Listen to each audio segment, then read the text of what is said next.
晚上好啊，兄弟们！今天继续美恐系列夜班淘沙。这个电影可以说是全程无尿点，令人肾上腺素飙升。话不多说，听我讲。一天下午，女主小美来到了一个家具厂，应聘了保洁的职位。不过她这个保洁呢比较特殊，工作时间是晚上。等厂里所有人走了之后，自己开始大扫除。厂长呢带她熟悉了一遍，告诉她哪里需要打扫。很快到了下班点，小美呢开始从厕所清理，端着个烟灰缸就要出去。正好碰见了厂里的两个同事，这同事呢对小美的态度极其恶劣，骂骂咧咧的，损了小美几句后就离开了。小美呢没有理会，只是咬牙忍了忍。随着这个大门的关闭，现在呢厂里就剩小美一个人了。小美呢工作也是十分卖力，这厂里的各个犄角旮旯，楼上楼下的，又是擦玻璃拖地什么的都给干了。然而就在小美倒垃圾的时候，看见前面不远处停着辆车，望了两眼没当回事，把门关上了。没一会儿来电话了，保姆打来的。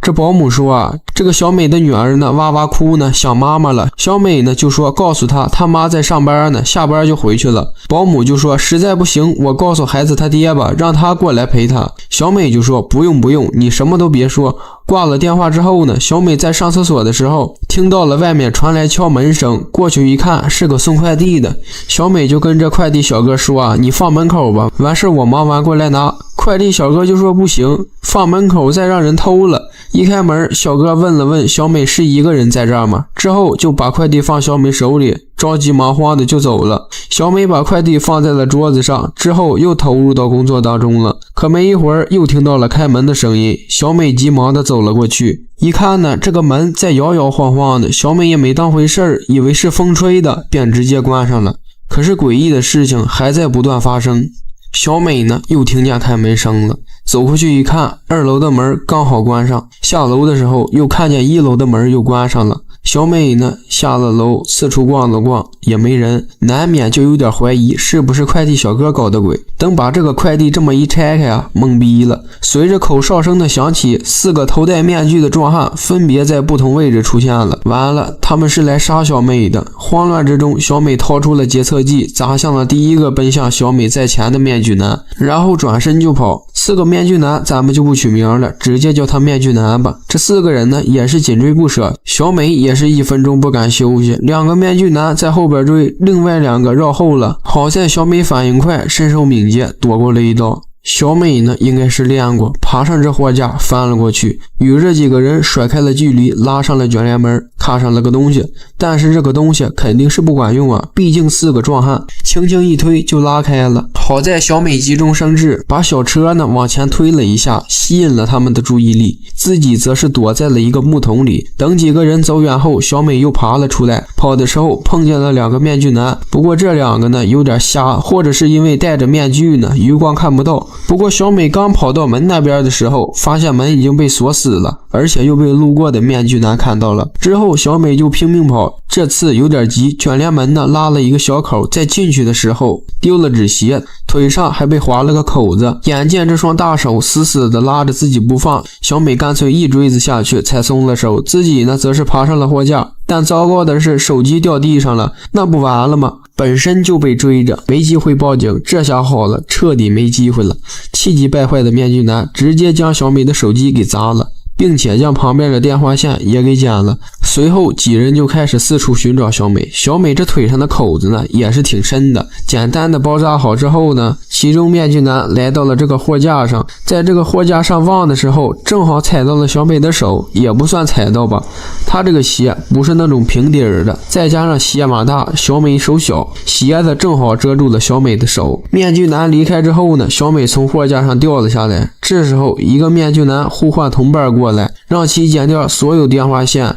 小美呢趁机穿上了鞋子，来到了电源这边，直接关上了电闸，厂房里瞬间暗了下来。小美凭借微弱的光芒来到了一扇大门旁边，发现大门已经被铁链锁住了，自己想通过缝隙钻过去，反复尝试无果后，便找到了一个油桶，往自己的头上抹了些润滑油，脱掉了衬衫就开始往里面钻，就在要马上钻上时被面具男拉了出来，好在小美一木头棒子打在了面具男头上，小美呢又跑到货架里去了，这面具男呢还是这么不依不饶的追着小美不放，然后又跑到底下拿刀往上戳，好几次险些戳到小美，爬出来之后呢，小美坐在地上不知所措，这时候面具男又跟了上来，他揪住了系在小美鞋上的绳子，面具男也是挺憨的，只顾拉没往前看，小美解开绳子后一松手，面具男摔了下去，领了盒饭。现在呢就剩仨了，小美呢看了看面具男的裤兜，发现一部手机，但是已经被砸坏了，接着抬头正好看见了前方的叉车，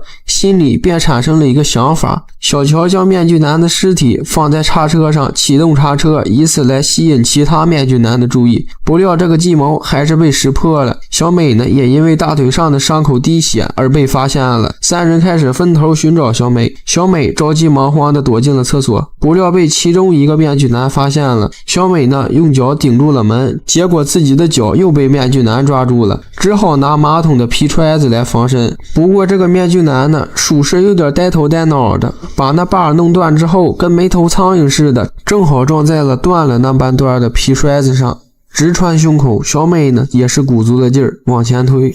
但是自己肚子那块又被划了个口子，随着皮揣子一下摁到底，小美呢就以为面具男死了，谁曾想他没死透，一直在叫，那怎么办啊？往他嘴里倒了点消毒液，随后死死的捂住了他的嘴，就这么的又一个面具男领了盒饭，小美呢找到了一个铁棍，又看到了一堆铁丝，心里又产生了一计，吸引了其中一个面具男，让其来追自己，就来到了提前设好的陷阱这里，面具男横冲直撞的就这么被铁丝割了喉，又挂了一个，小美呢穿上了他的衣服，拿着钥匙向大门走去，正好碰见了最后一个面具男，俩人用手语交流了一番，随后小美就开始挨个试钥匙，好不容易打开了门，察觉到不对劲的面具男就扑了上来，俩人撕扯上了，面具男掏出了刀直奔小美，好在命悬一迹时，小美捡起了地上的绳子，死死地勒住了面具男，就这么的把面具男勒死了，成功1v4。之后面具男口袋里的手机响了，这么一看呢是老公丹尼，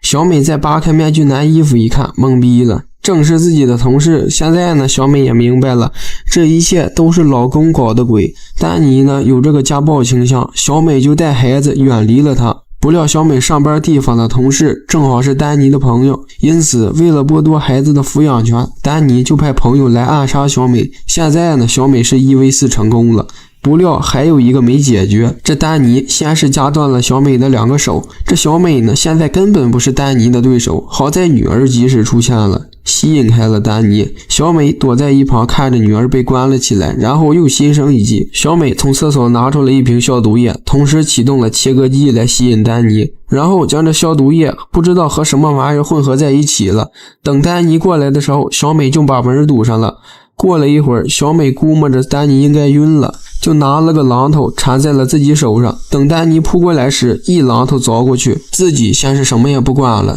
把女儿救出来最为重要。然而就在小美刚看到女儿时，就被丹尼偷袭了，丹尼用保鲜膜糊住了她的脸，显然想让小美窒息而死。好在小美用刀撕开了保鲜膜，不过自己也被丹尼死死地摁在了墙上。但是丹尼刚才被凿的那一下呢，他没把榔头拔出来，导致自己的战斗力大幅度下降，一下就被小美打断了腿。丹尼一看自己也不行了，就打算给小美道歉，知道自己的错了。小美呢也没留情面，直接给这丹尼锤死了。最后小美带着女儿离开了这里。电影呢到这儿也就结束了。我感觉这部电影如果忽略剧情的一些 bug， 还有一些细节，就属于小成本佳作了。虽然说呢有点夸张，女战神极限1v5反杀，受伤了也无妨，但是抛开这些个呢，咱们看的就是淘沙过程中的紧张与刺激。